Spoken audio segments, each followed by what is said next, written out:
Hello everyone, this is Haptab Academy. Ezi مدرب ቋንቋ እንግሊዝ እንተዛረብትልኛ ኣብዚ ሓለፈ 15 ሕቶት ዝሓዘት ሓንቲ ቪድዮ ብምቕራብ ናይ ቋንቋ እንግሊዝ ደረጃኻ ኣበይ ከም ዘሎ ንምግማት ዝሕግዝ ስራሕ ሰሪሕና ኢና ሎሚ ናቱ መቐፀልታ ኢና ቀሪብና ዘለና እቲ ሌቨልስ basically ሽድሽተ beginner,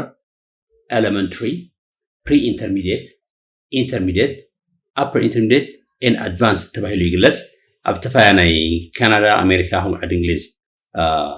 ናይ ቋንቋ ደረጃ ማዕቀን መድባኹን A1 A2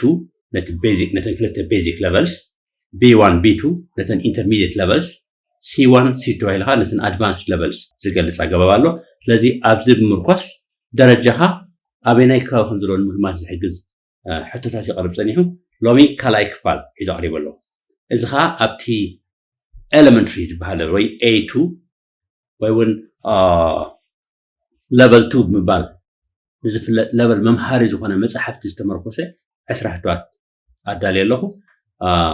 ካብዘን 10 ሕቶት ካብ 5 ንላዕሊ ኢንተርኔት ገይኻ ወይ ካብ 5 ካብ 5 ታሕቲ ጊጋታት እንተልይካ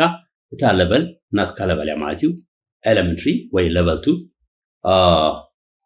ካብኡ ንላዕሊ 5 ንላዕሊ ብፍላይ እስካብ 10 ዝኾን ጊጋታት እንተልይካ እቲ level ልዕሊ ዓቕምኻ ኮይኑ ስለ ዘሎ ትሕቲኣ ዘላ beginner level ምዃንካ ክትፈልጥ ትኽእል ነዚ 10 ሕቶታት ብዘይ ፀገም መሊስካ ወይ ብዘይ ጊጋ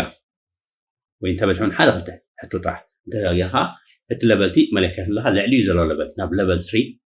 ከባቢ ከም ዘለካ ክትፈልጥ ትኽእል ስለዚ በዚ መሰረት ናይ elementary ወይ level 2